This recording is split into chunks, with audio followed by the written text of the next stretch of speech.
Good evening to all brothers and sisters in the Dharma. So today is Tuesday class. 11 January 2022. So we will be continuing our sharing from this book, the wonderful Dharma Lotus Flower Sutra. On the hard copy, we are on page 115. On the soft copy, I think we are on page 65. Okay, as usual, you are off the light and you will have your half an hour of awareness-based meditation first before we commence our sharing. So just relax body and mind and silence your mind to maintain awareness within. When you are without thought, you are already aware and just let things be. Whatever arises, let it arise. Don't resist, don't fight, don't do anything. Just be a silent watcher or just be aware. The awareness is like witnessing whatever that arises. Then whatever that strikes your senses upon contact, whatever phenomena that arise, just develop awareness of it. Aware, finish. Maybe tactile consciousness or whatever, just aware, finish. Then sankhara, whatever arise, let it arise. Aware, finish. Come back to the silent mind to be aware. Then just let the mundane mind slow down and finally become very quiet when it returns to its original state of awareness before the thinking mind arises, before the stirring of the mundane mind arises. Then stabilize the awareness within. And after you have stabilized it, use it to meditate. So awareness-based meditation has this beautiful understanding because you are silently aware. That's why you can understand yourself very well. You can understand what is going on. You can understand how you function as a human being, what that mundane mind is all about, how you input the content of consciousness, how your mundane mind stir and react and create, respond to whatever you see, you hear, you smell, you taste, you tactily feel and think. So this is mindfulness in action. When you are mindful and aware, you can understand. Then you can use the awareness nature to insight into phenomena, to awaken to the three universal characteristics of anicca, dukkha, anatta.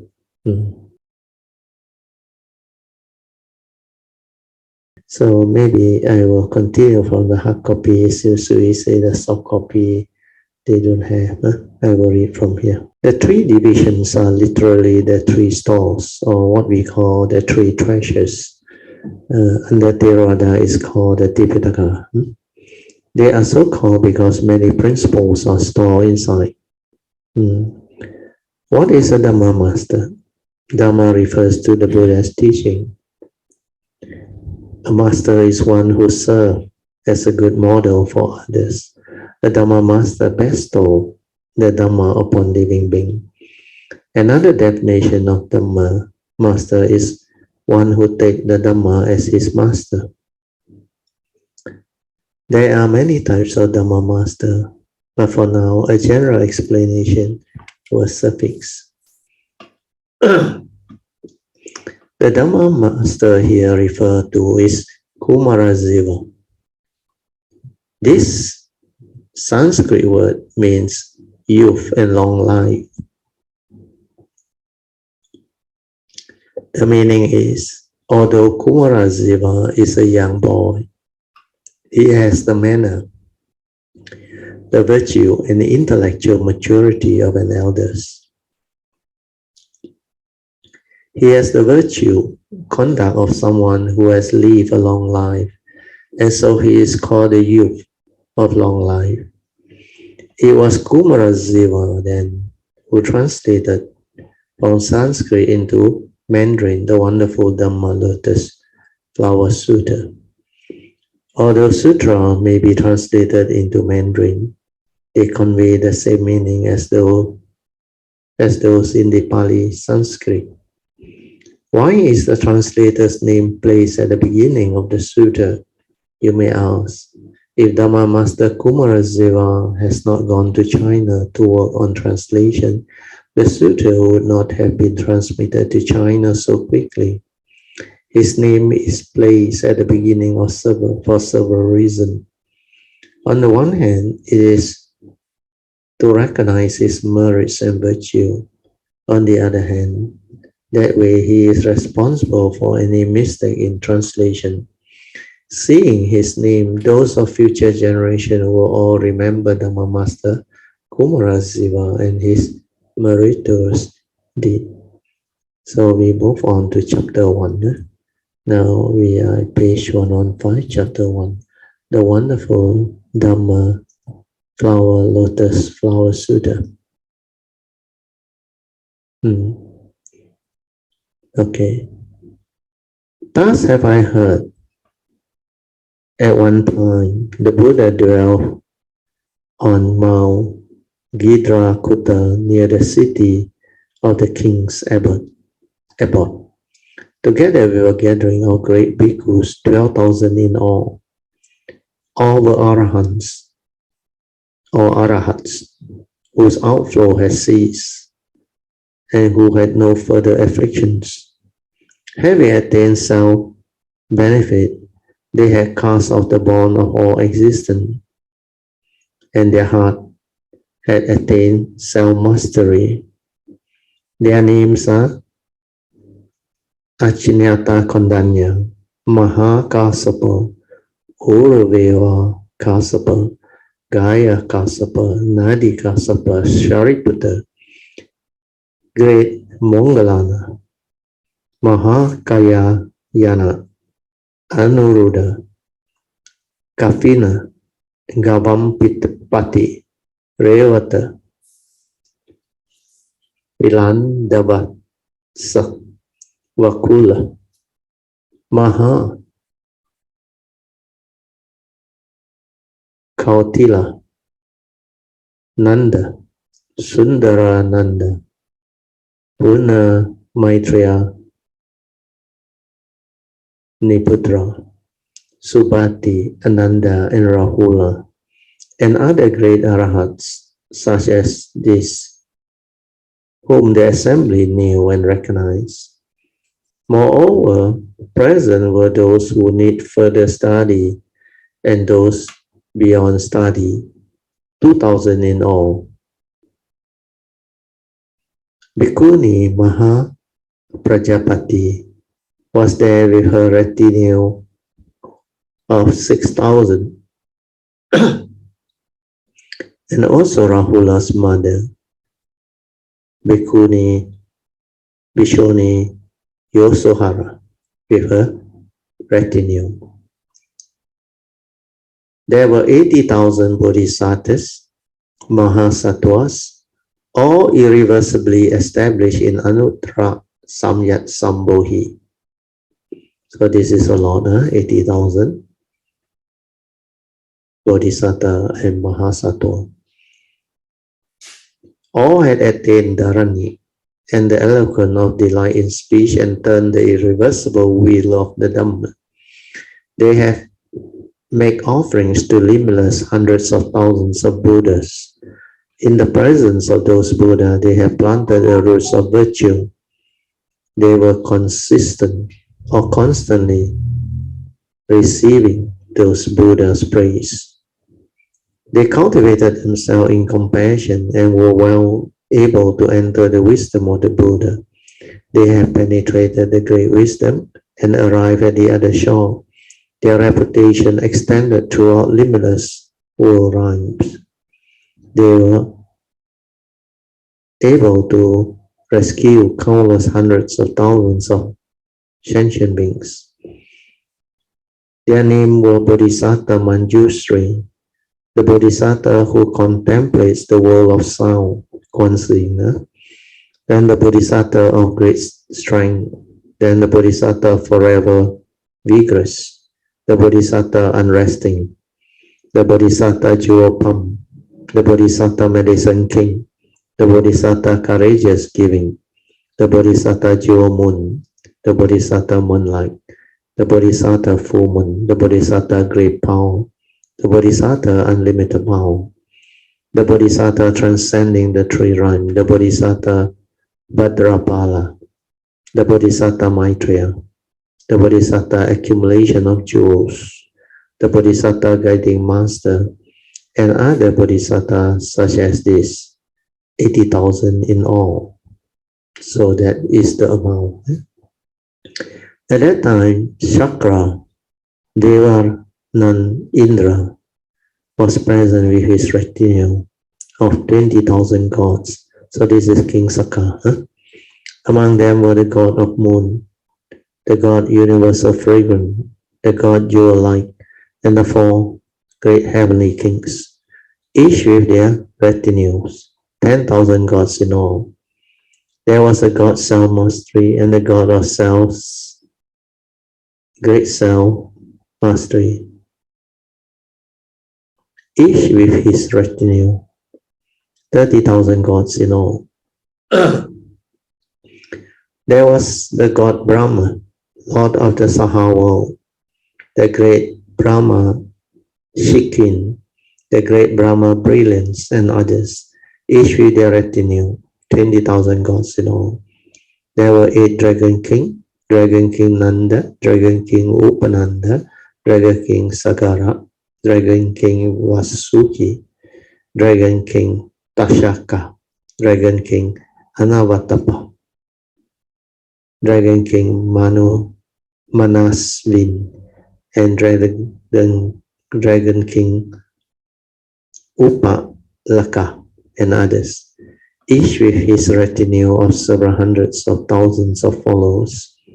There were 4 Kinara King, the Kinara King Dhamma, the Kinara King Fine Dhamma, Kinara King Great Dhamma, and the Kinara King Upholder of Dhamma, each with his retinue of several hundreds of thousands of followers.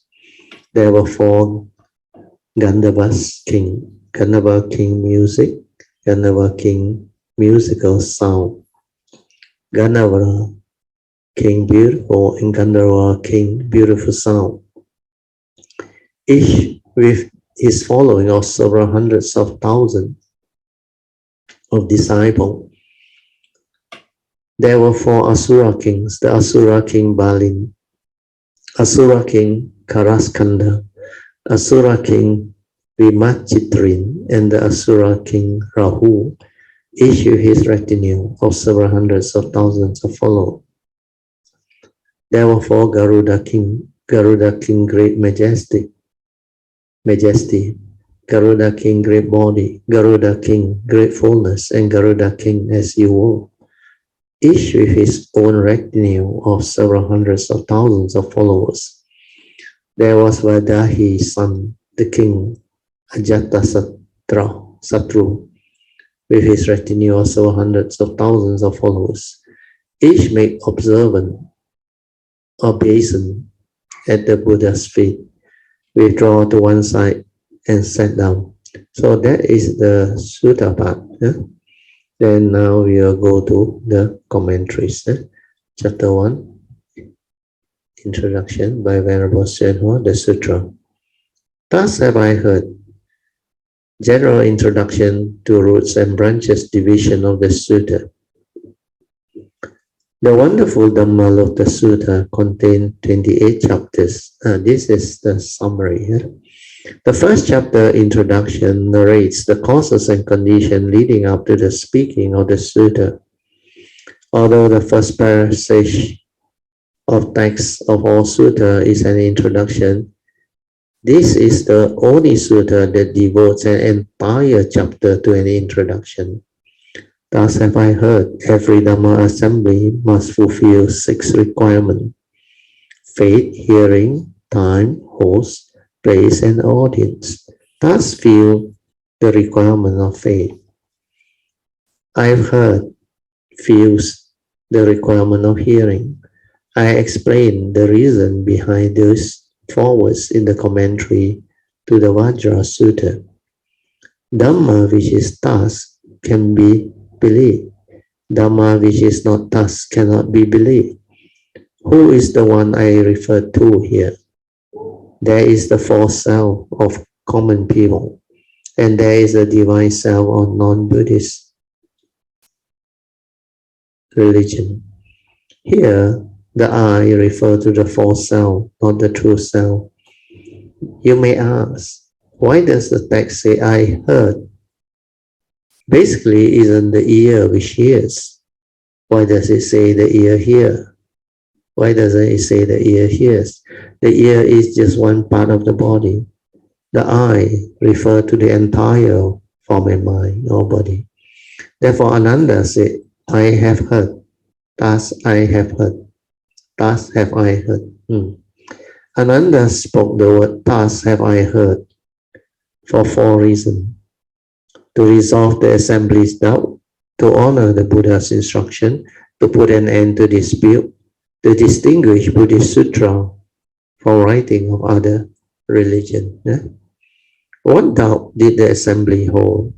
When Ananda compiled the sutta and took the Dhamma seat, he manifested the characteristics of the Buddha and thus caused the assembly suddenly to give rise to 3 doubts. First of all, Bodhisattvas, Arahats, and Bhikkhus thought perhaps Sakyamuni Buddha haven't entered Nirvana after all, but had returned again to lecture on the sutta. Others thought there must be the Buddha from another place who had come to teach us. Still others thought Ananda has become a Buddha. Otherwise, how could he manifest the 32 marks and the 8 minor characteristics of a Buddha? How could he, surrounded by this dazzling purple golden light, appear so splendid? But when Ananda took the Dhamma seat and said, thus have I heard, the 3 doubts were all resolved. The Bodhisattva, the Arahats, and Bhikkhus then knew Ananda was saying what Ananda was saying. He said, this is the Dhamma. It is thus. Thus it was that I personally heard the Dhamma from the Buddha. It is not my own invention. The second reason the words thus have I heard were used was in order to honor the Buddha's instruction. When the Buddha was about to enter Parinibbana, he told Ananda, all the suttas should begin with the word thus have I heard. And so when Ananda compiled the sutra, he followed the Buddha's instruction and used the 4 words at their beginning. So this is the reason why Ananda spoke with these 4 words, thus have I heard. So these are the Buddha's instruction to honor him. The third reason was to put an end to dispute. Ananda was one of the youngest of the Buddha's disciples.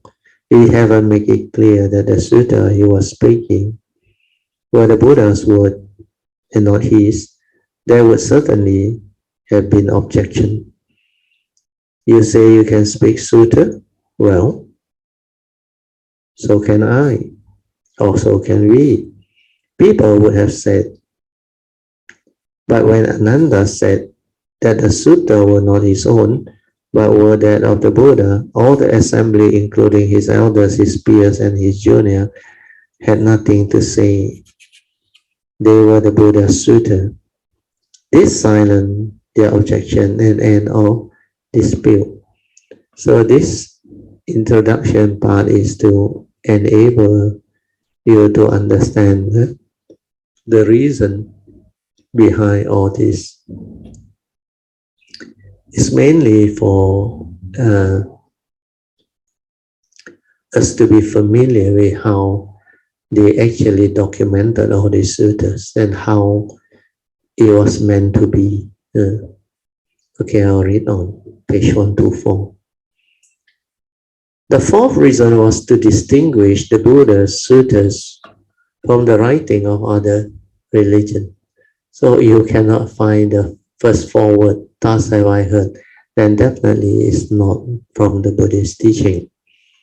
The texts of other religions begin their work with the word A or O, meaning non-existent or existent, respectively.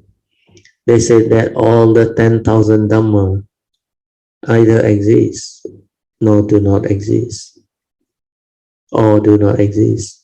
The phrase, thus have I heard, at the beginning of the Buddha Sutra set them apart from the writing of other religions, which have a head but no tail, or a tail, no head, because they advocate either existent or non-existent. Ananda asked the Buddha about four matters before the Buddha entered Nibbana. The first concerned the compilation of Sutra, and the Buddha replied that all sutras should begin with the word thus have I heard. The second question was where the Buddha's disciples should dwell. And the Buddha told them to dwell in the four foundations of mindfulness or four applications of mindfulness. Mindfulness with regards to kaya, the body, feeling, thought processes, or content of consciousness, and Dhamma.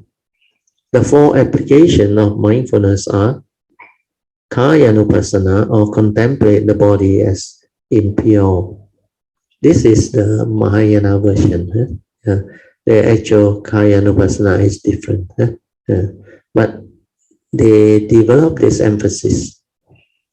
You're supposed to contemplate the body as impure, contemplate feeling as suffering, contemplate thought or content of consciousness as impermanent, means sankhara anicca, and contemplate Dhamma or truth as non-self or without self. The first application of mindfulness is to contemplate the body as impure. Our body constantly perspires, no matter how well or how often we wash them. If we don't wash, they soon begin to sting. Impurity always oozes out from the 9 holes or openings on the body. Tears and metal flow from the eyes. Wax accumulate in the ears. Mucus come from the nose. Phlegm and saliva come from the mouth. They are all unclean. No matter how much you wash on the outside, the inside is still filthy.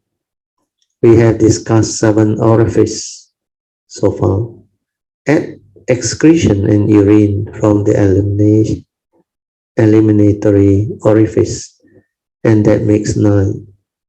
Therefore, you should contemplate the body as impure. So that is the Mahayana way. Living beings burdened with heavy greed should cultivate the contemplation of impurity and view how unclean the body is. Greed here refers to sexual desire or lust. Those afflicted with sexual desire should apply the contemplation to counteract lust. No matter how beautiful the woman or how attractive the man, they are still basically unclean. Since they are impure, how can you cling to them? Understanding the basic impurity, you won't keep longing for them, and your sexual desire will diminish. So this part of the contemplation is only one aspect of the actual Kayanupassana teaching within the sutta. Actually, within the Theravada Sutta, there are mainly 6 categories of Kayanupassana practices. The Buddha says, you must first train your sati or mindfulness using your kaya. So under the first foundation of mindfulness, you're supposed to develop the mindfulness of various parts within your kaya. So the first category of cultivation is the Buddha taught anapanasati. This anapanasati is to develop mindfulness of the breath, the in and out breath. That's why anapana is in and out breath. Then sati is mindful of the in and out breath. So when you train this way, maintain awareness of the in and out breath, means like the Buddha's instruction, breathing in, aware, breathing out, aware. You don't think. You develop awareness of the breath. That's why you are with the moment in full awareness, without thought. And that will develop the stability of mindfulness or awareness within. So you have to do it until it's stabilized. Then until the anapanasati become very, very quiet, very still, like no more movement. Then you just silence everything to develop the more refined awareness within. Then later on, if you are patient enough and you can develop the awareness of the subtle breathing, then even this subtle breathing will become prominent to you later on when your mindfulness has reached that level of refinement. Born of constant cultivation of anapanasati. Then the mind will be in sati, or we call the mind enter sati. Is whatever you want to be aware, you just allow this mind that has entered sati or in sati to be aware. Wherever you locate this mind, the awareness will be there. So that's how you develop the heedfulness, ever mindful. They use that heedfulness to cultivate the meditation as taught by the Buddha, which is mainly the cultivation of the Noble Eightfold Path.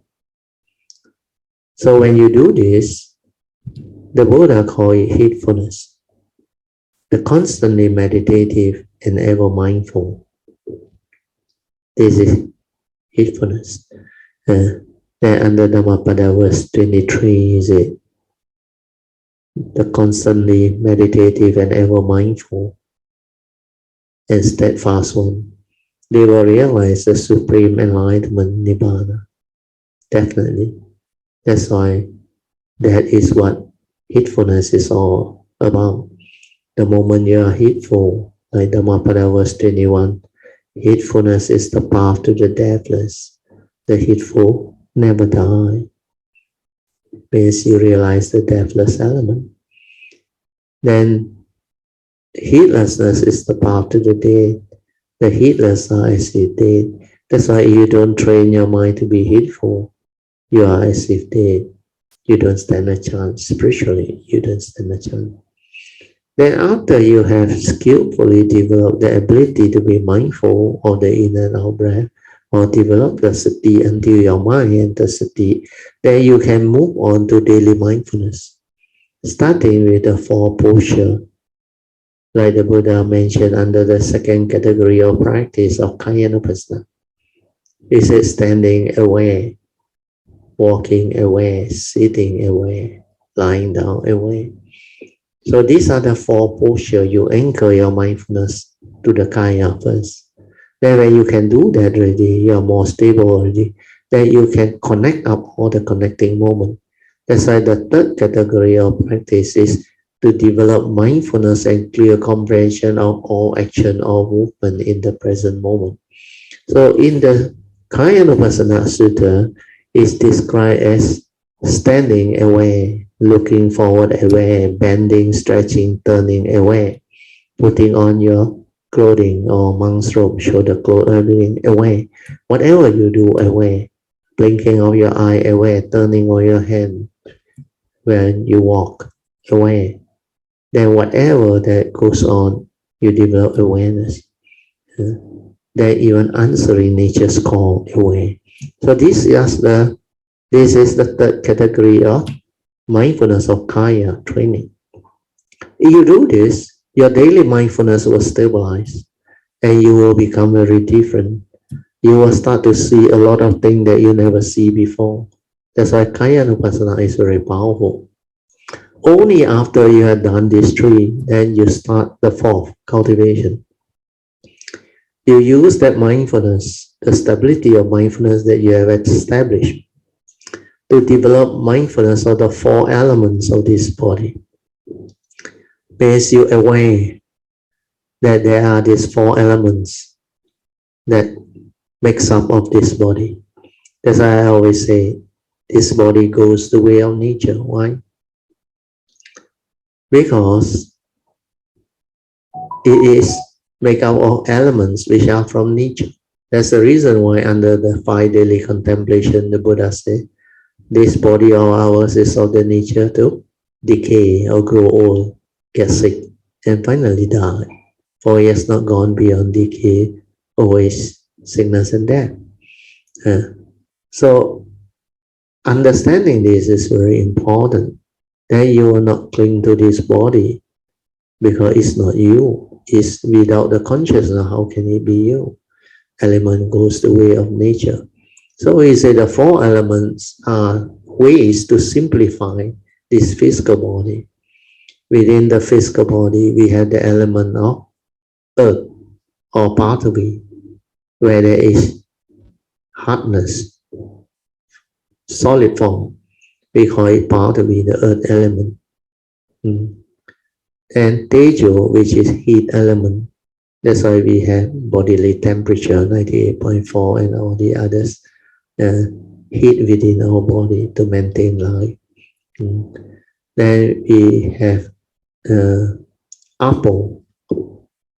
Apo is the water element, or what we call cohesion. Then finally is Vayu, which is wind element. Because within our physical body, we have the Chi, the wind element, our breath, our life force, our powers of life, and everything that vibrates within this form and mind.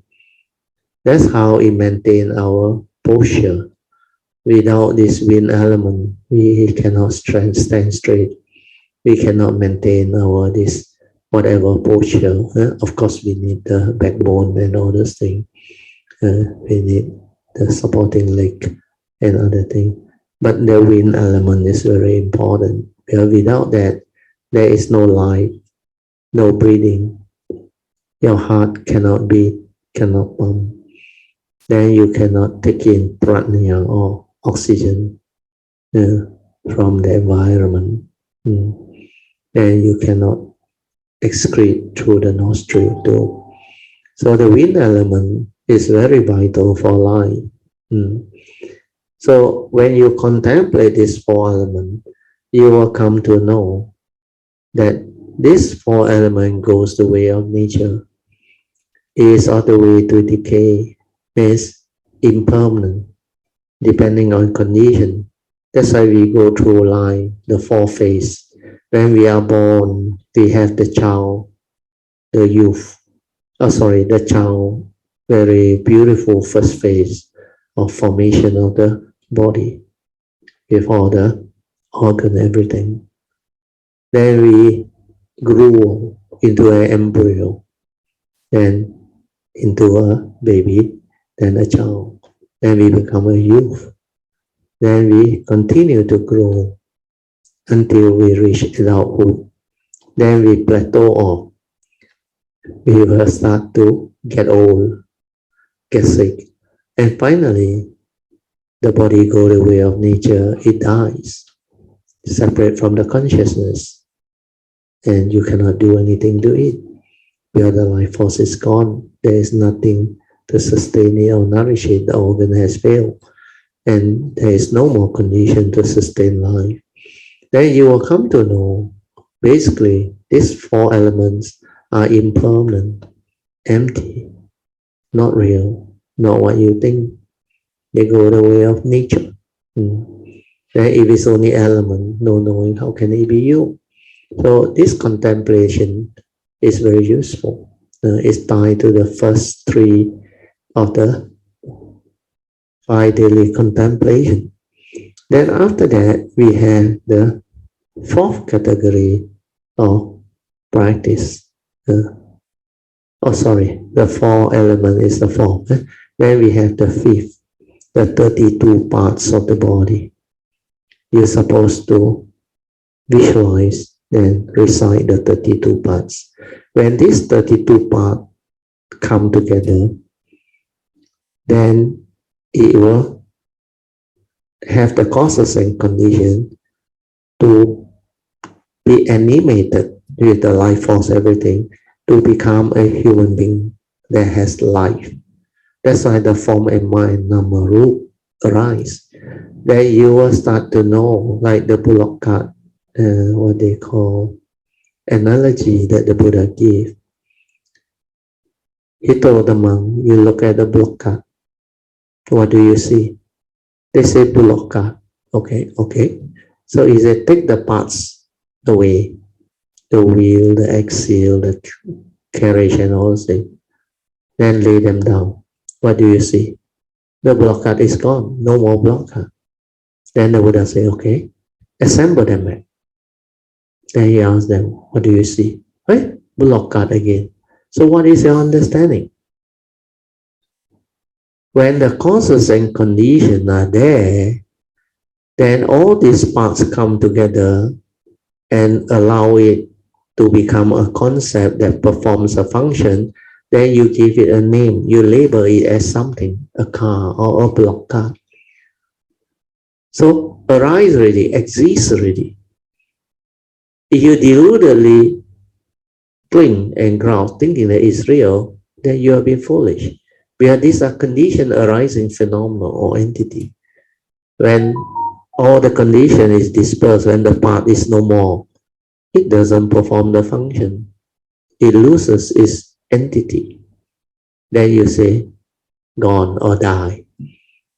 So actually, these are delusions of the mundane mind, the human mind, that doesn't have the wisdom and that. But if you have mindfulness, you can see them. They are made out of parts. Any of this part is gone. Very difficult for you to survive. Nowadays, maybe with progress in modern science, you can actually help you to do the transplant, transfusion, to replace whatever lacking or whatever that is not functioning. So this is what the 32 part teaching is all about. Then the other thing is to actually mindfully look at these 32 parts. They are not what you think. Some of these 32 parts are very filthy, full of this, like the mucus, the excreta, the phlegm, and everything that is inside your body, your intestine, your sweat, your urine, your whatever discharge. So all this show to you that this body is impure. That's why Mahayana like to use this when they contemplate. So impurity of this body. So those with lustful character, or those who cannot understand the 3 universal characteristics, they will resort to this type of contemplation. Like Master Hsuan, he liked to use this word. Our physical body is like a filthy skin bag of filth wrapped inside. They are not what you think. So when you constantly contemplate, that you don't see the beauty of the form. You no longer develop the craving, the attachment to this youthful form when you are young, when you are healthy, just like the flower. When it starts to bloom, the fragrance, the blooming of the flower is so beautiful, but finally, when causes and condition is gone, and it fails to what they call flower, that it will decay, it will degenerate. Then you see the whole flower wither off and become very filthy. So the process of impermanence with mindfulness, you start to observe and see a lot of things has this characteristic. We call it doesn't last, ephemeral. That is the English word. And apart from that, the Buddha taught the 6th category of cultivation of Kayanupasana. This 6th one is the 9 stages of Symmetry, decomposition of the physical body when a being dies, when a human being dies or an animal dies. So what is death? You are mindful, you are aware, you will know. It's just a consciousness that's separate from the physical body. Then the two get separated. They say, you die. Because without the consciousness, it cannot pump the heart. There is no life force. You cannot become conscious. You cannot animate into a human being. You cannot create thought process. You cannot arise the feeling, aggregate, and all those things. That's why you need the consciousness, the life force, and the physical body, all in appropriate working condition. So these three, when it comes together, then it animates the human being or living being like it is alive. That's the reason why our form and mind is dependent, originating, condition arising. It come together because of these three conditions. And when these three conditions disperse, then the being is gone. So the 9 stages of Symmetry decomposition is to let you understand when this physical body is devoid of consciousness, it goes the way of nature, the elements disperse. Then finally, when the element disperse, what happened to you? This body goes the way of nature. That's why finally, from dust to dust, you return to dust. Why?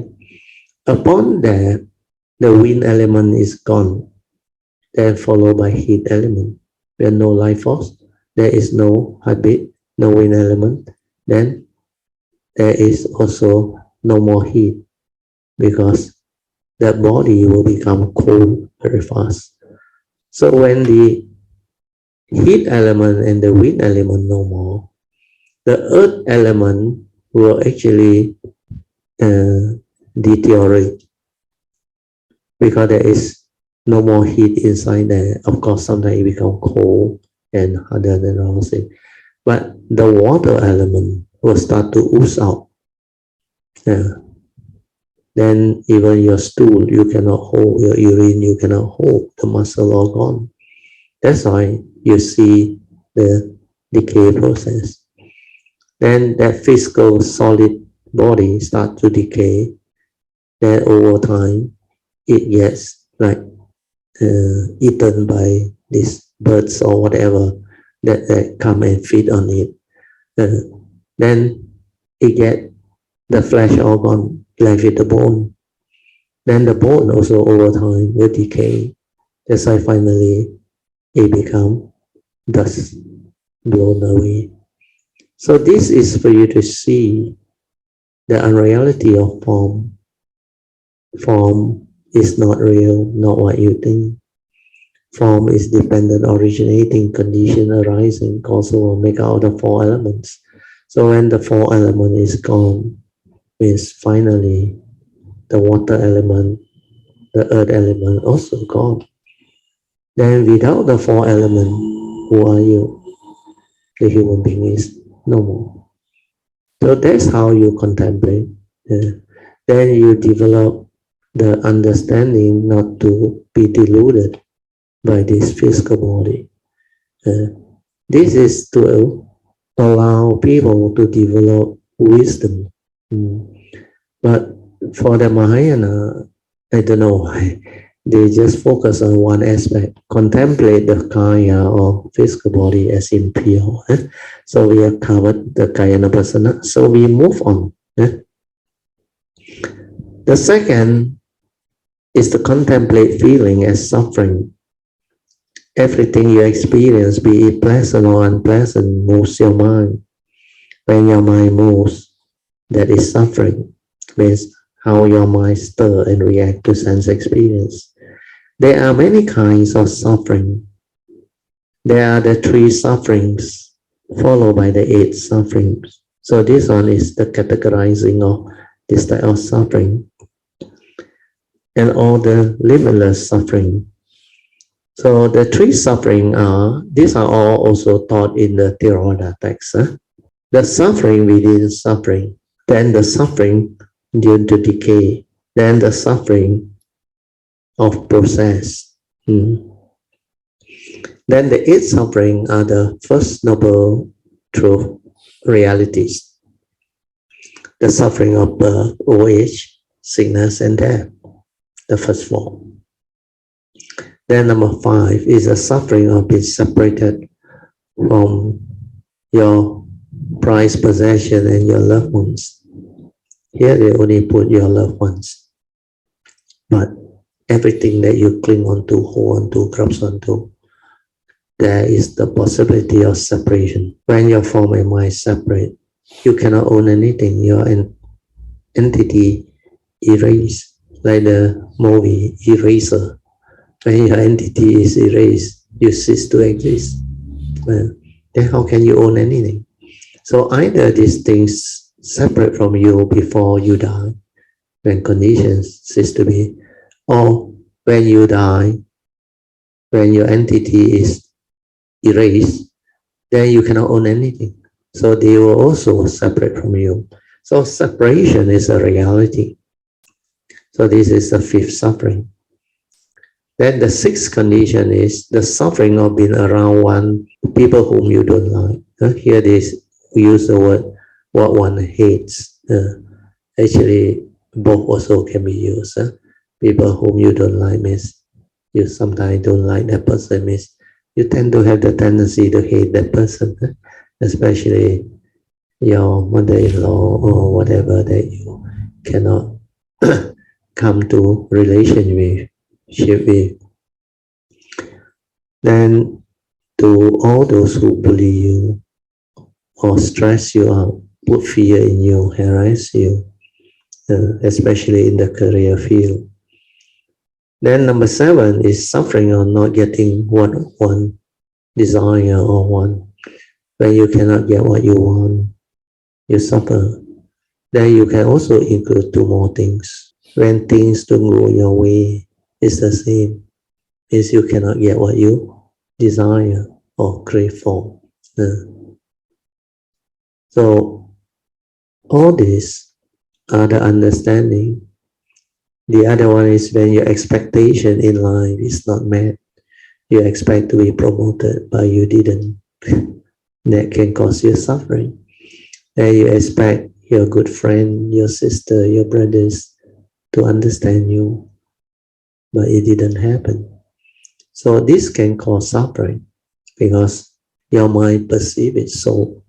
Then number 8 is the final summary of the first noble truth, 8 reality. The Buddha said, the suffering of the raging blaze of the 5 aggregate means these upadana khandhas, the grasping aggregates, are suffering. When you deludedly, through self-delusion, clarity, grasp onto the 5 aggregate of form and mind, your physical body, rupa, vedana, sanya, sankhara, vijnana, suffering will result.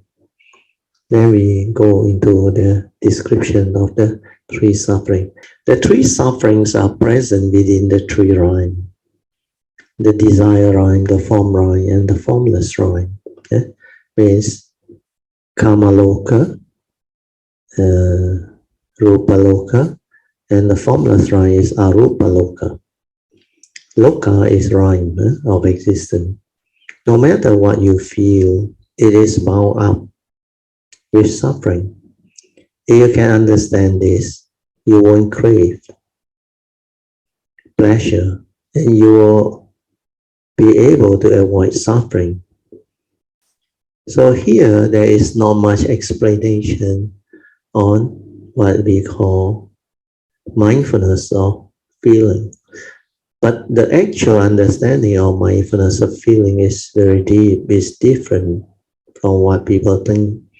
So here, under the Mahayana Sutra, they only take one part, contemplation on feeling as suffering. But under the Theravada teaching, the Buddha says, feeling, when it arises, it can actually move. And it can create the three types of feeling.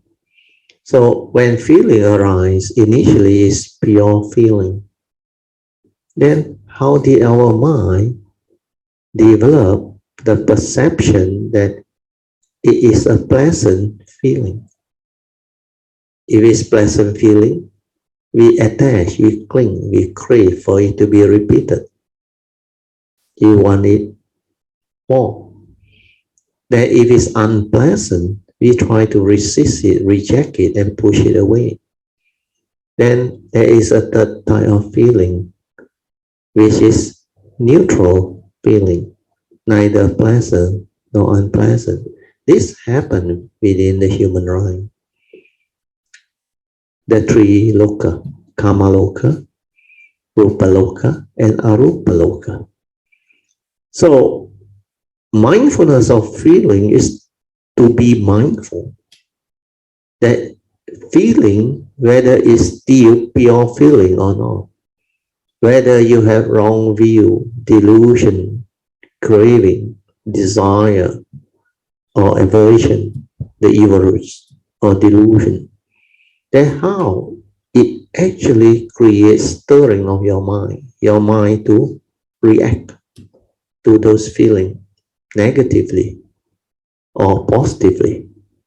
So positive craving is pleasant feeling, negative craving is unpleasant feeling.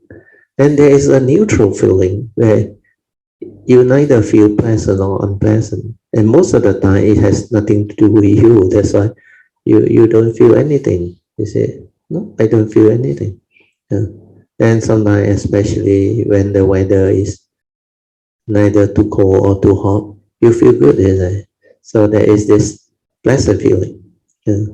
And when it's too hot, it's unpleasant feeling. Too cold, also unpleasant feeling. Then when it's neither hot or cold, it's just nice.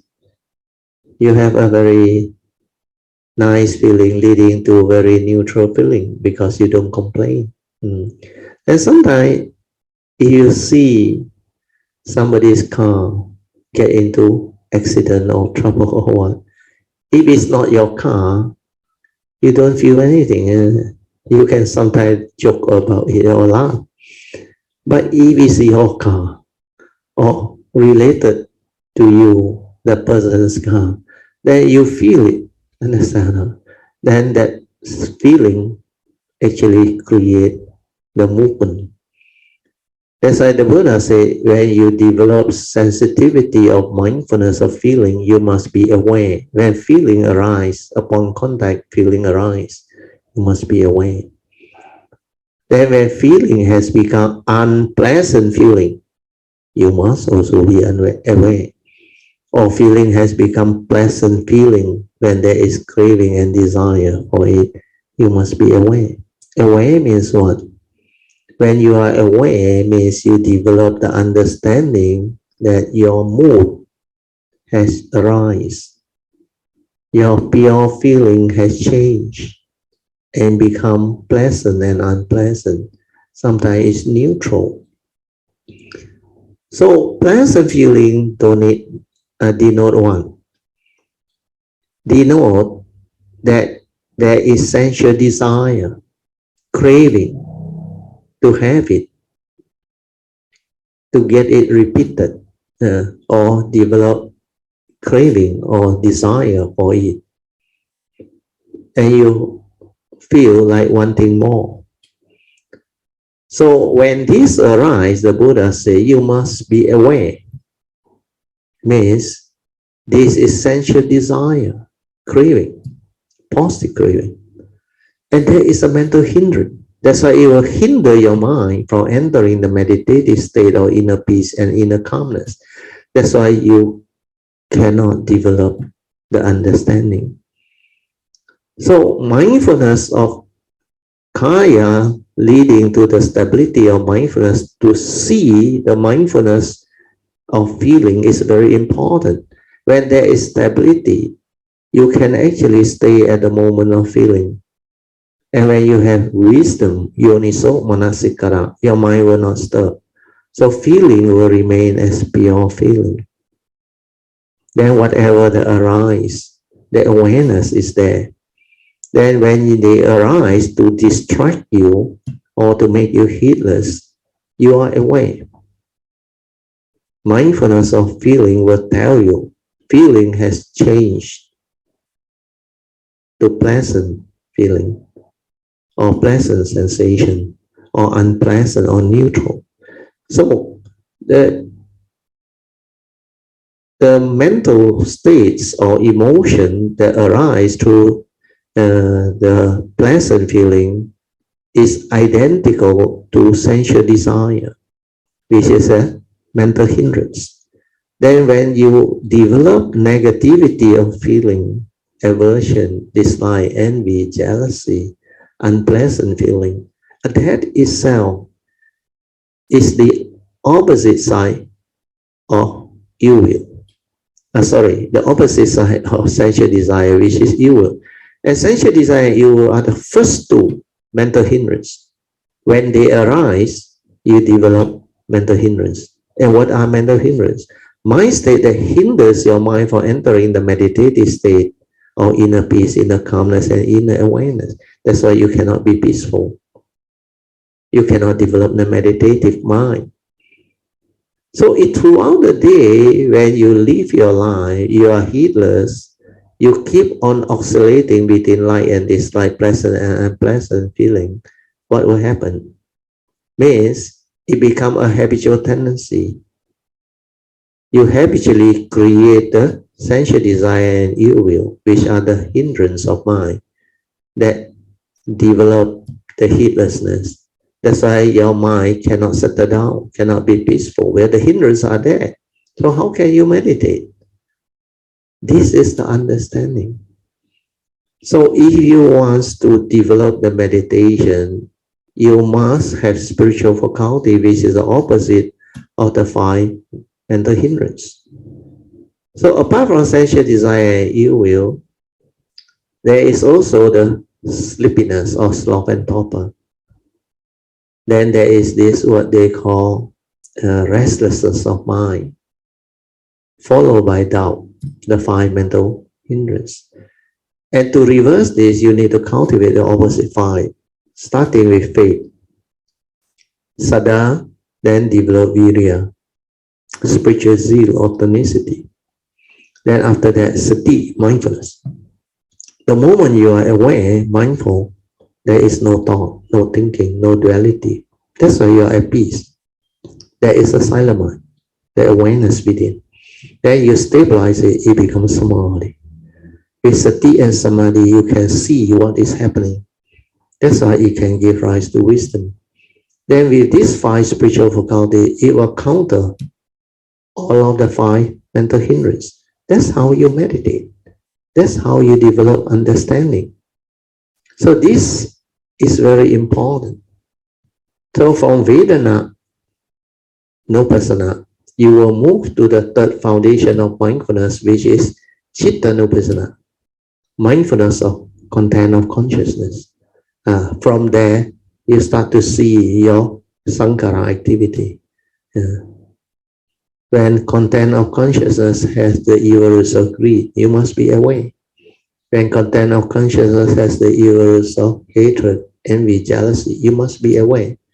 When the content of consciousness has this delusion or doubt, fear, anxiety, you must be aware. This is to make you aware that your mind has the evil roots. When it has the evil root, it makes you evil.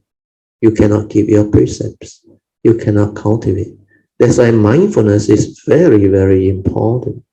Then finally, of course, the last foundation is to apply mindfulness to the teaching, to the Dhamma, to all the truth that he has taught you. The 5 categories of cultivation is Dhammanupassana. Under them, there are 5 categories of practice. First, mindfulness of 5 mental hindrances. This one is most important. When the mental hindrance is there, you cannot meditate.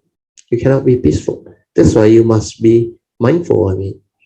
Then you know how to overcome it. Then you will know how to go through the 3 phases. When you are mindful and aware, you will come to know how the unarisen mental hindrance come to be. Then you continue to be aware and let things be. That's how it is. Then you will come to understand how the arisen mental hindrance is to be. Then when you have developed the wisdom of how it arises and how it is and straighten your view, then you will know why in the future this mental hindrance can never arise again. That is the mindfulness of the 5 mental hindrances. Then after that is mindfulness of the 5 aggregates of form and mind. Then followed by mindfulness of the 6 internal sense bases and 6 external sense bases. Then finally, the 4th category is mindfulness of the 7 factors of enlightenment. By the time you finish the 3rd category of cultivation of mindfulness of the 6 internal sense bases and the 6 external sense bases, you will have traced the origination factor for the defilement. Then you will know how to retrospectively reverse it so that you can straighten your view to actually liberate your mind from being entangled.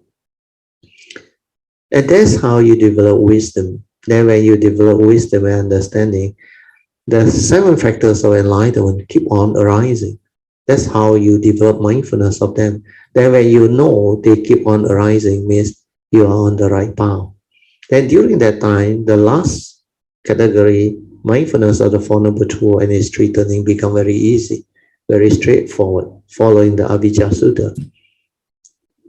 That's why step 8 is the cultivation of the 4 foundations of mindfulness. Then after that is the step 9, which is the development of the 7 factors of enlightenment, the mindfulness of it. Then after that, enlightenment, step 10, awakening. Okay, so that covers what we need to understand. Maybe I will quickly read through these 2 more paragraphs. So the 3rd application of mindfulness is to contemplate thought. Actually, is content of consciousness as impermanent. So they only focus on this. But the Theravada teaching is deeper. It's supposed to see the content of consciousness. In our mind, when one thought is produced, the former thought is extinguished. When yet another thought arises, the preceding thought perishes. Thoughts succeed one another like waves in the sea. Thought after thought arise without cease. But they are all impermanent. Every thought is vain and unreal. Therefore, we must contemplate the thought as impermanent. But you don't have to use this type of knowledge to actually develop it. When you are mindful of the content of consciousness, you will know sankhara or content of consciousness. They keep on arising and passing away. You can see them. And this universal characteristic, you can insight into them. Then when you attach and cling, suffering is the result. So not only impermanent, you can also see dukkha, suffering. That you want things your way, which is not nature's way, you really suffer. Then finally, because it's impermanent, there is no permanent unchanging entity within, then how can you say this is me, this is I? Because even this physical body, these aggregates of mind, they come and they go, they come and they go. And when they are gone, you didn't die. So how can it be you? That's why it's non-self, empty. not what you think. Okay, then the last paragraph is the fourth application of mindfulness is to contemplate Dhamma as non-self. What are Dhammas? Generally, they are divided into 5 categories. They are explained in detail in the Kshatriya, on the door to understanding the 100 Dhammas by Bodhisattva Vasubhadhu. So here they say 5 categories. I think it must be referring to the 5 categories of practices taught under Theravada Sutta, mindfulness of Dhamma. Okay, so at least we finish, and we stop here. There are 11 form Dhammas. Now we will go and develop the second session, which is meditation reporting, followed by whatever question you may have. Maybe because after I get married, I got a lot of lifestyle changes. So I Okay. Trying to adjust. Cope with the new life. It's like a new life after marriage. You are no longer alone. Because when I was with my parents, family. They are a bit like how to say, strict in a way. My husband, he is very liberal, Sadhu, very good. Yeah, and then he also very good. Like he cook, he knows how to cook. Sadhu. You are a very lucky wife. Normally, wife cook. This is a husband cook. Sadhu. And then he helped me do a lot of things. So I feel, how to say, it's like suddenly I couldn't adjust. I don't know how. I teach you how to develop right thought. Because when you reflect what he has done, you should express your gratitude towards him. Because as a husband, normally they don't cook for a wife, but to have such a husband is quite blessed, because maybe they like cooking, I don't know, or maybe he loves you so much that he is willing to cook for you. That's why he is liberal towards you. And many of these, you have the understanding, you will appreciate. Then the appreciative mind will give rise to the right speech and right thought. Then you can also express your gratitude. Thank him. Thank you so much. You're really very, very loving and understanding. And you can really cook. Of course, if the cooking is good, you can express it. Then he will feel joy. This is what relationship is all about, harmony. Don't take things for granted. That is the message. There are a lot of couples, they take things for granted. After a while, they lose that very, I should say, the very loving type of relationship. Because when you are courting, everything not confirmed yet. So you tend to like take out of it. Then you cannot you may not want the future spouse to know your shortfall and all those things. But as you become husband and wife, you will start to see more reality. That's why there is one author, Alexander book. I remember my literature teacher always shared this joke. He said the famous sentence, reality begins after the first day of marriage. So that one, I think, is quite true for people who don't appreciate the life and their spouse. So if you take things for granted, then you will end up the relationship become negative. But if you like what you are going through is very beautiful. So if you can maintain that type of understanding, then like initially you feel very confused because you came from an environment where your parents are very strict to you. So this is mindfulness and awareness of how your mind has changed because on a different setting, different environment than living with your husband, your in-law. Are your in-laws with you? No, Then not so bad. Less likely condition for misunderstanding and friction. It doesn't mean that it will happen. No, less likelihood because most people after a while they develop some form of misunderstanding when they have other people coming in. But for you, I think you're blessed. Salute to you. Means the understanding part is very important, very vital.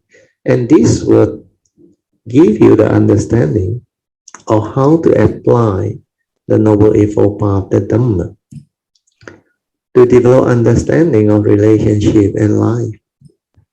Then you continue to observe and see how over time this thing continue to flower and flourish based on understanding and respect. And all this you will know. But the best test is when you are confronted with a situation, with a maybe pending situation. It can be traumatic or non-traumatic. It's okay. But that is what relationship is all about. That's what life is all about. Like those people who are affected by the pandemic, some are very traumatic. Then those affected by the flood too, very severe. So all this are the first noble truth reality that we can mindfully observe, see, understand, and develop sensitivity to actually turn all this understanding around and put them into good use so that we can be a blessing to all, so that all relationship can be beautiful and meaningful. So that is what Dhamma is all about. Okay? Yeah, tell me. Yeah, actually, I also got one question. Okay, yeah. Because when we are in a situation where it's like not so favorable, then that is the test. We just have this how to say virya to to practice.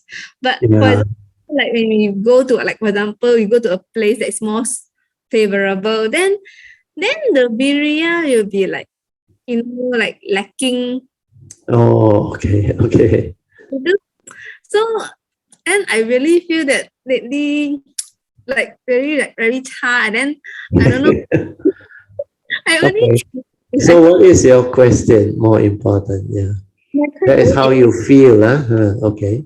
So it's more favorable condition. Not favorable. It's like how to say it's you cannot develop the virya, correct? Yeah. So what is your particular question? You want to know why or any other question that is tied to that thing? It's like what I say. I changed. My husband is very liberal.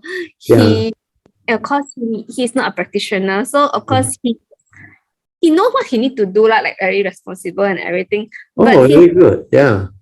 So he has his because he's 11 years older than me. So okay. Very responsible and all this he knows all, but he's more mature.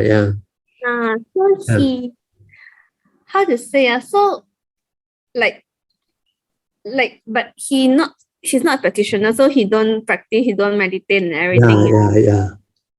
So this is what lacking a bit. So I wanted to go back to my previous meditation way, but so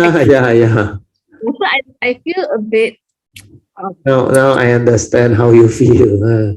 It's okay, no problem, because this is quite common In fact, a lot of married couple, they have various type of situation or condition.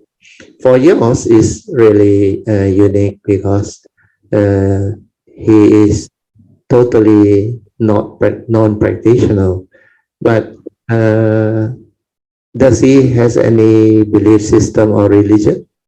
Yeah, he told me that he had affinity with Guan Yin, so he have a Guan Yin at home. Oh, okay. That's good. Means being a traditional Chinese who pay respect to Kuan Yin and all those things. Okay, I think it will develop. Yes, what is more important is, tell me, like I used to tell a lot of parameters, because initially when they learn the Dhamma from me, they feel that this is so beautiful, so useful, so applicable, and so wonderful, and they want to share it with their husband. So many of them in the early years, I remember, they asked me, Brother Teo, how? And some make affirmation, determination. I want to make sure my husband benefit and they can also come. But not necessary. As long as you show your ability to apply this Dhamma understanding and become a much, I should say, better person that has understanding and no negativity or mood and all those things to cause misunderstanding, argument, suffering only, then they will see that you are different. You are different because of the Dhamma. Then through all this, they actually not what you think, like stupid or they don't understand what you are doing. Like last time, there is one guy who told me he tried to get husband come, but the husband didn't really want to come. Well, the husband is, I think, very successful, educated, and with a own understanding. Then suddenly one day, he has the condition. He requested the husband to send her to Thursday class, Hsuan's house. Then after that, he said, you can go if you want to. And after that, you come back and fetch me. Oh, the husband very good. Like your husband, very understanding. Then why I wait for you? I mean, he said 2 hours, no? Then 2 hours. Then the husband also maybe know where to go or don't know what to decide. Then suddenly the wife say, why not you join me for one session? Oh, that's how it started. Oh, after that, the husband keep on coming there. When he listened, he know it's different. Oh, and he can also observe that his wife changed. Oh, and he actually invited me and my wife for dinner and thanked me personally for the thing that I have done to share the Dhamma and make the wife different. And he finally understood. He also joined in the Kayamita. That's how he come in. But some, not necessary. Like there is one Kayamita, initially also doesn't believe in practice, or they follow the Taoist and the Chinese tradition on the Feng Shui, all those things. And finally, when you make aspiration and all those things, then you try to like develop good relationship, right? Then they start to understand. Then slowly, the husband start to attend. Then later on, surprisingly, I think the husband was very strong affinity Kuan Yin also. Then there is affinity when I went to Klang to give talk. Then he volunteered, the husband volunteered to fetch me almost most of the Friday talk in Klang during that time. So when he fetched me and when he reached there, he feel very good. He can meditate, he can feel my energy and all those things. Then he find the Dhamma useful, inspiring, change his life.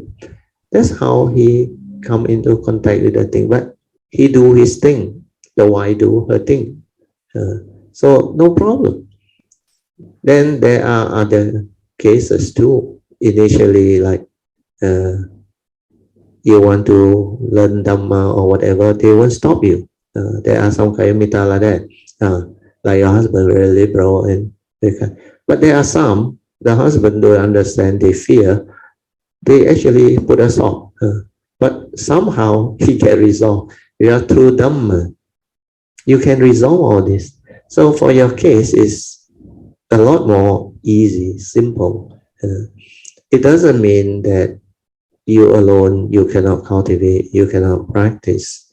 It's just like when you move Dhamma into daily life, now your life is different. Because like you say, you are married, you are living with your husband in a different environment, experiencing life differently.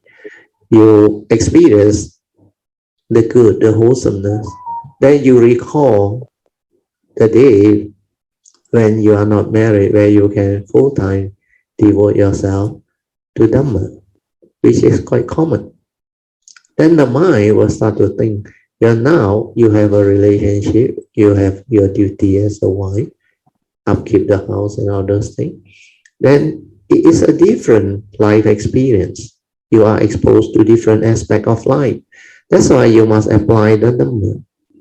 Then everything will be the way it's supposed to be. Then the relationship will be there, understanding will be there. Then both will become beautiful. Then he do his way, you do your way. As long as he don't stop you, there is no misunderstanding and conflict, which is very good. Then after that, through your ability to express yourself and live the Dhamma way, all this virtue, wisdom, and understanding will shine forth. And because of the relationship you are together most of the time, they will know you are so different from normal, ordinary beings.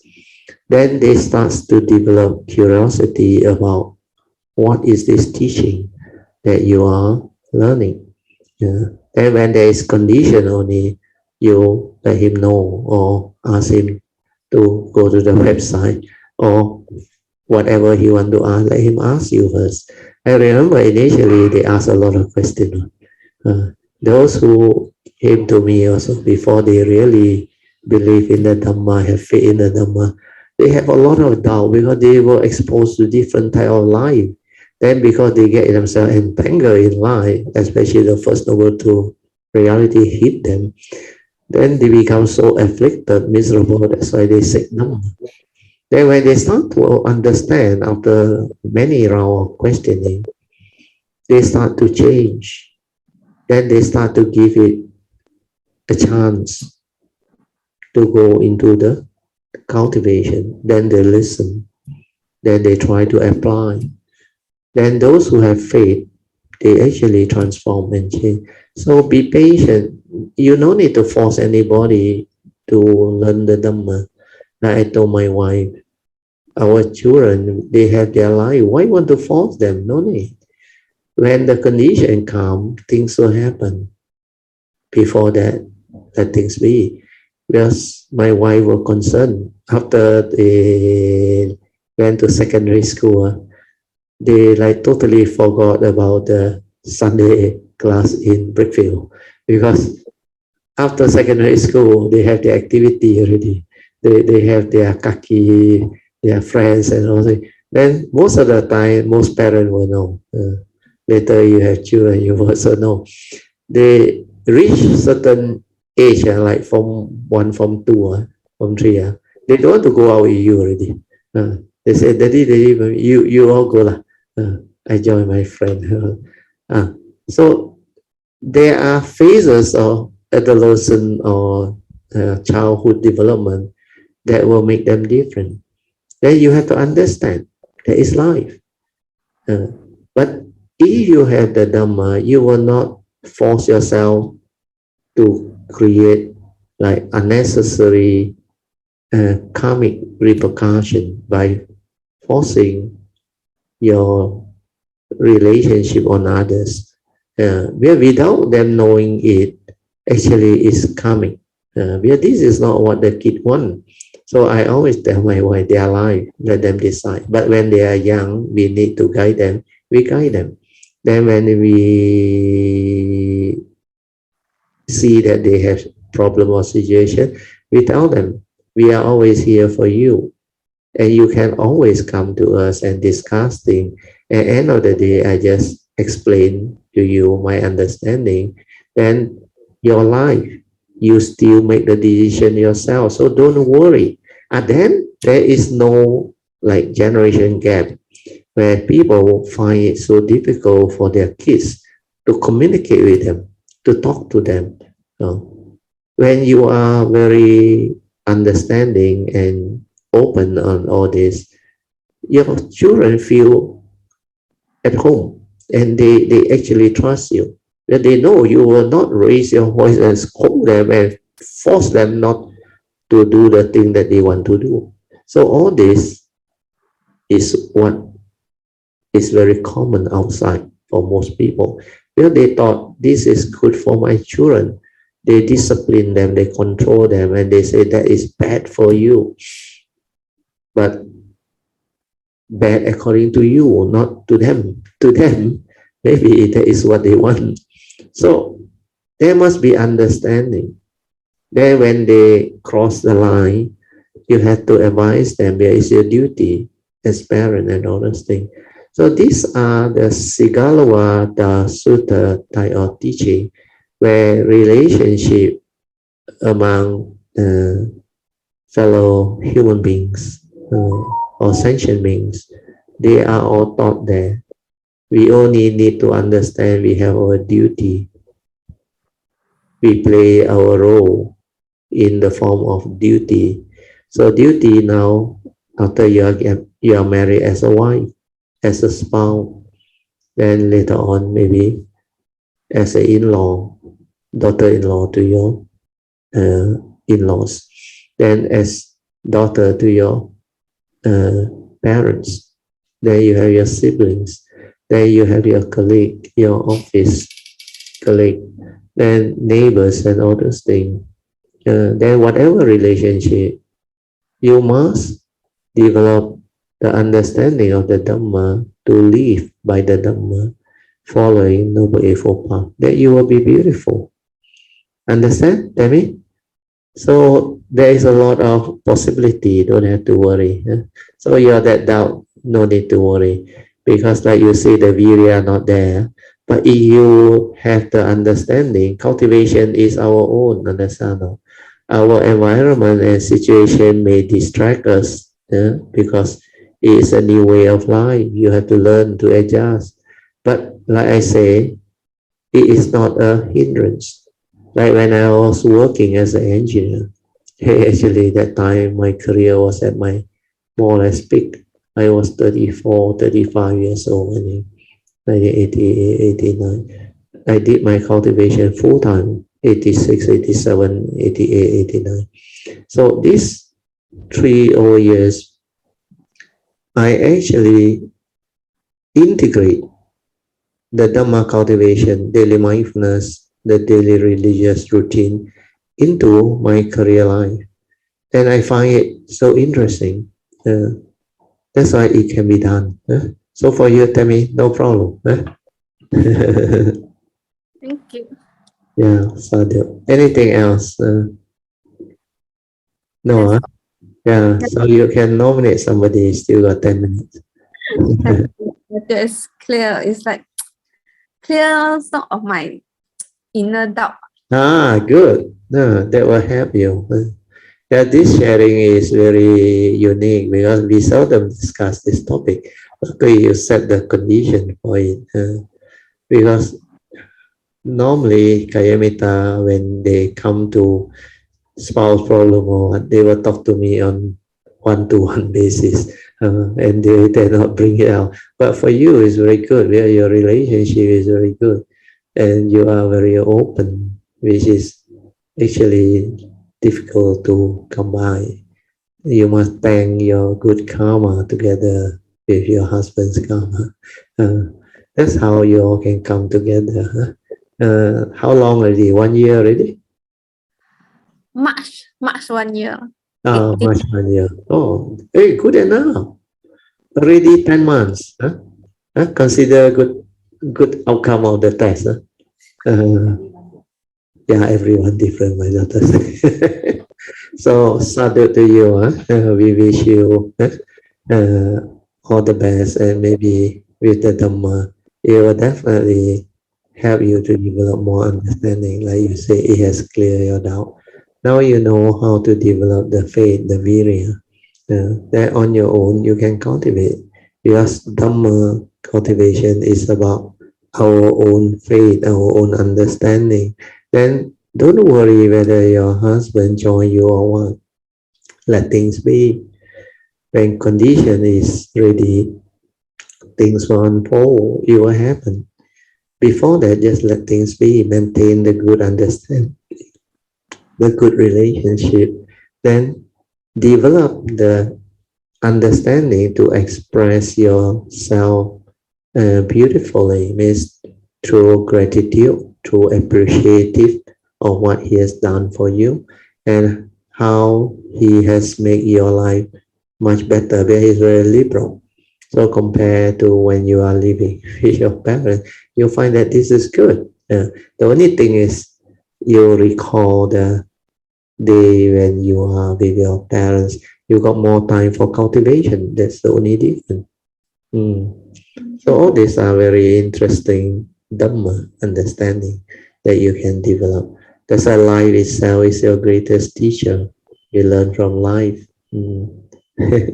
Maybe I just share some experiences, some interesting experiences good. That will be during my interesting. daughter's wedding recently. Oh, sadhu. Actually, my daughter has been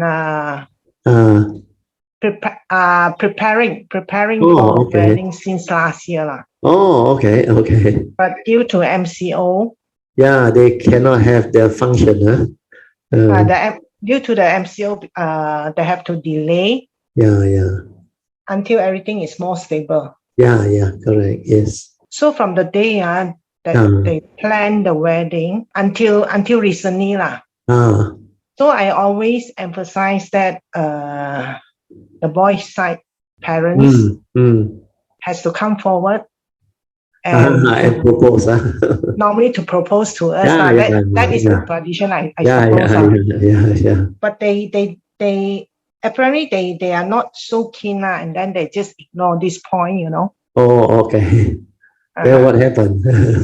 So anyway, they are still go ahead with their preparation. Yeah. They do whatever is necessary. Yeah.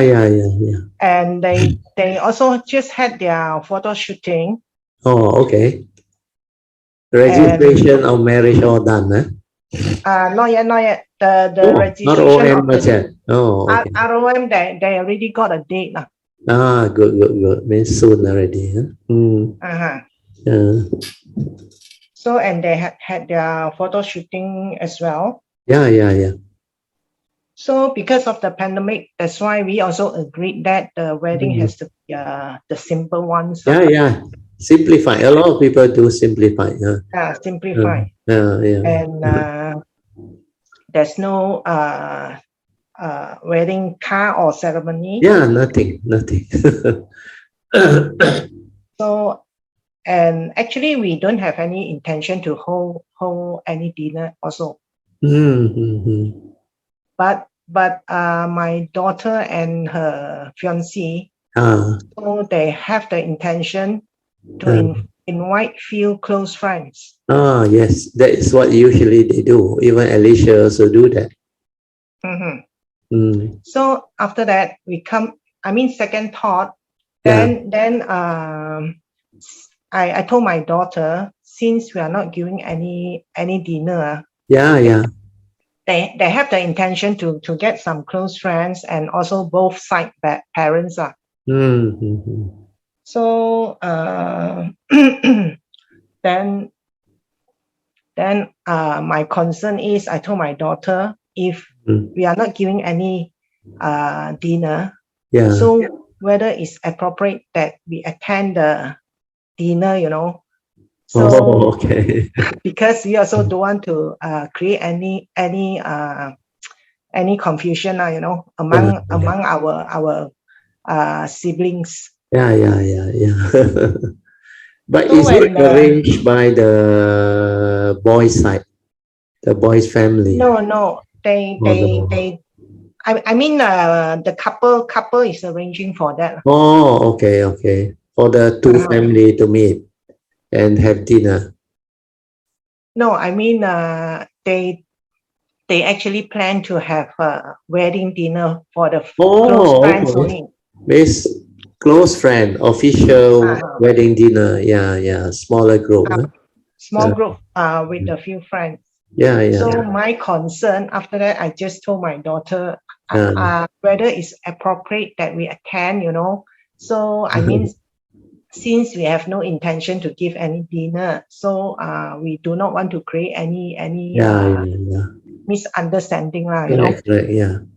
I think this thing is very simple, can be resolved very easily. Just make known your concern and intention, and they will come back with a favorable reply, because what they want is you to join them in their ceremony. It's like the boy side or the bridegroom side, the family is having this wedding ceremony. Then the lady side, it depends. If you also want, you can have a separate one, or sometimes they combine. And for your case, you decide not to, that is okay. You don't have to, it's okay. Because this one is when both sides is simple or not rigid, then I think a lot of things can be resolved. Yeah. So my concern is only this one. When the boy side learn about this your concern, learn about this news, Yeah. So they immediately fix a date with us to meet up with us to talk about this this issue lah. Yeah. When we met. Okay. So in the dinner. So the boy's father expressed how important of our presence lah in their wedding dinner, Yes. And that is to give support and blessing to the couple, which we agreed also, Yeah. And we told them that normal way of expressing the joy and the thanks. So good. I only express our concern to him, and then they will understand. No problem. And then also we say we will compromise and we and we also think what we should do lah, Yeah. After that, after talking about this, then I also expressed my will, since from day one until now they have not come forward to propose to us. The official proposal. So I take the opportunity to talk to him. About express my view on the Chinese tradition on the Dowry. Correct. Yes. So I told him that we also want to be a simple one. Yeah. But the basic tradition we cannot forget lah, I think. Correct. Because for most families is like that. Because like you allow your daughter to be married to them, to their side. So at least there is a courtesy for them to come over to officially propose. So I just took that opportunity. Yeah. So after that, so I did mention to him, in order to avoid all the unnecessary Chinese tradition, Yeah. But the basic culture we have to follow. I think. Yeah. Respect the in-law and at least come over to officially request for the marriage of the daughter. I think that is very basic. This is good. So finally, No, we met up in the dinner. I mentioned that to them. Yeah, they won't know what to do. I think then no issue. Okay, then I mentioned about the dowry lah. So I say so dowry actually is a Chinese wedding tradition, Yes. for a few thousand years. Yes. It's also a practice in which the groom's family offer the bride family Correct. An amount of money or normally a list of things which we do not want. Yeah. There is for the daughter. You will actually everything go back to the daughter, and sometimes you give more back. There is for them. Yeah, correct. Correct. So we just I just mentioned about the dowry. Dowry is just simply means to signify the appreciation. Yes. Or gratitude, or whatever you call it, dowry. So after he heard that, so he was like very unhappy, Oh. So he asked me how much I want. Oh yeah. Then I say, I think there is a misunderstanding already. I say it's up to you. I'm not demanding. I say it's up to you. Yeah. So then he say, are you selling your daughter? So direct, talking to father-in-law or mother-in-law. Yeah. So after that I say, oh no, don't get me wrong. So it's just a basic tradition, no matter. This is for a few thousand years. So just follow. If you really, then he asked me twice, So which means he really don't like Oh, okay. He's not so happy Oh, okay. So I explained to him the whole conversation after the talking about the dowry. The whole conversation like stir up Oh, okay. After that, I was being accused, twist and turn okay. Not sincere manipulative things like that, So really cause a stir but I was still remain very calm at the time. Yeah. So no matter what I say, a lot of things are then interpreted wrongly, interpreted negatively. So normal. So then I feel that it's no point for me to talk further, because I see there's no end to it. He really didn't accept the idea, Yeah. So after that, at the end, I just say no. So I told him, I said no point talking further Yeah. So then when he listened that, he really very unhappy. Oh, okay. So immediately he say call off the wedding, Oh, wow. So sensitive, very sensitive. Emotion-wise. Then what happened?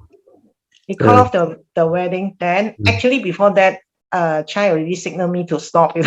Oh, but I cannot stop. But this is the basic tradition. Since they don't come forward, I have to let them know. Whether they want to do it is up to them. But I have to let them voice know. Voice it. Make known to them.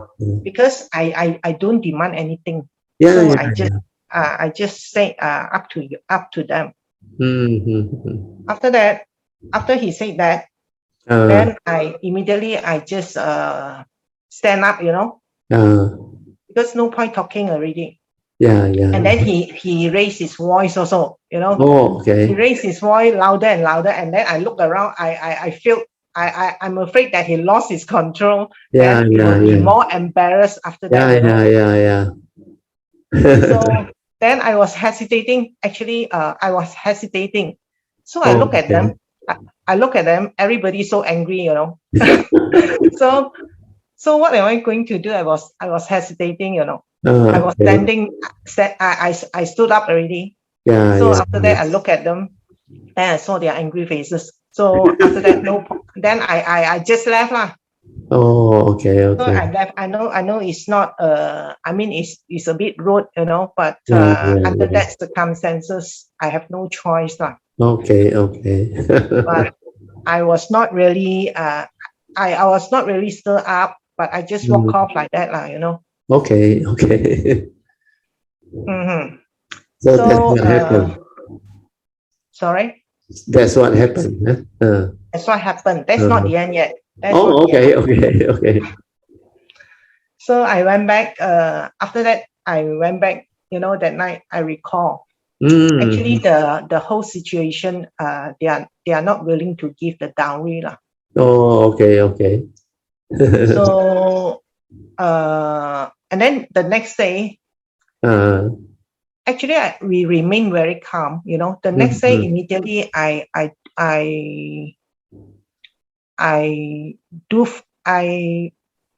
repentance. I ask for forgiveness. Yeah. From them. I ask for forgiveness from them. After that, the following weekend, my daughter came back.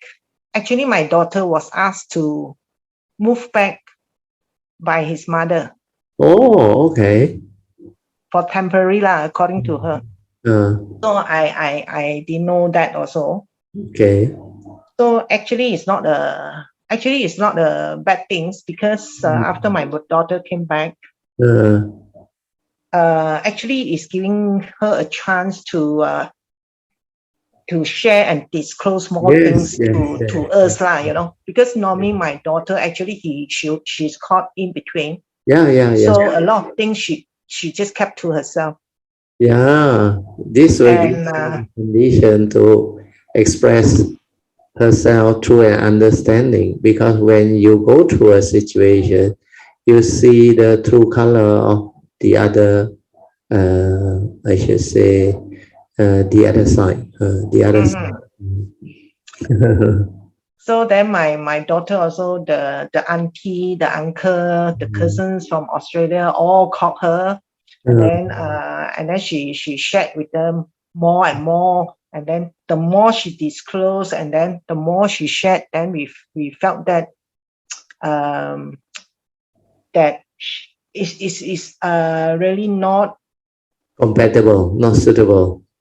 Yeah, actually, I mean, no point continue with the relationship. You continue, you will drag and become worse. So it turned out to be maybe a blessing in disguise if that is the situation and the condition. It's small thing like that also they cannot develop understanding. That it's very difficult to have a good relationship in the future. Exactly. So actually, after this incident happened, we also never stop our daughter not to marry the son. Yeah. So we also we also of course we also leave it to our daughter to make the decision. To make a decision. Yes. At the end, my daughter is the one that wanted to end the relationship. Oh, that's good. That's good. Yeah. Maybe it's a blessing in disguise. Yeah. It's a blessing in disguise. Yeah. So I mean, the whole situation actually. I mean, from the time that they want to get married until recently, this thing happened just before New Year, around Christmas time. Yeah. So I mean, we didn't actually really interfere whatever they do, But because of their unreasonably interference from the parents-in-law, I mean. So these are quite common, I think. The misunderstanding. Sometimes because of small thing I was told, something very major happened. So I mean the whole situation, the condition leading from one to another, you know. Yeah. So at the Maybe end, it's meant to be, like you say. yeah. So at the end, this wedding is being called off, Good. and the relationship has to be ended. Yeah. Let your daughter make the decision and let them go through their ability to calm themselves down and develop deeper understanding of what marriage and relationship is all about. Well, it's not about that moment when you want to get married. When something happens, like Totemi, when there is a situation, there is a test. You cannot maintain your cool, your emotion, your patience, and small thing like that from the in-law also cannot develop understanding. Means very difficult. Now, but just let things be. Where there is condition, just let it be. Then see how things unfold. Then let your daughter decide with her life. So you have your duty as mother and child also as a father. Your duty is to advise and protect her in whatever manner that you deem proper. Yes. So that things will be in accordance. Otherwise, like they say, you don't handle it properly. But the Buddha did mention under Sigalawa Sutta, our duty towards our children is to arrange for their marriage and make sure everything is properly arranged so that they have the good marriage life. But there is a lot of give and take that is required. But if the situation turn out to be what it is, means you can see their true color and their behavior, then your daughter can come to a decision very fast. Actually, it's a blessing in disguise. Very good. Sadhu to you, Elsie. I mean, without Dharma understanding, I think I will feel miserable also. Not easy. But the whole situation, I mean, we remain very calm, and then even we advise our daughter to do repentance. To do repentance and also to make expiration for both for the guy to accept, with understanding, and then to move on with life. So just let things be. Let it evolve. It has happened. Condition things will be like that. So let things be. Then see how it evolves. So looks like it could be a blessing in disguise. Nobody knows. The most important thing, let your daughter make that decision with her life. So your duty as parent is to advise. Very good, Elsie, Sadhu. Thank you so much for sharing such what they call normally people wouldn't share, but for your case it's very good. Sadhu. Anything else? Just because of this dowry issue that triggered the whole thing. Don't worry, it's already past, the issue over already. So no need to feel anything. What has happened already happened. Like that, things will be like that, and just move on. No need to go and think about it. Yes, sometimes it's meant to be, will be. It's true. So don't worry. So okay. Thank you so much. Then let us rejoice with all the good sharing, by Tammy and also Elsie. Sadhu, sadhu, sadhu.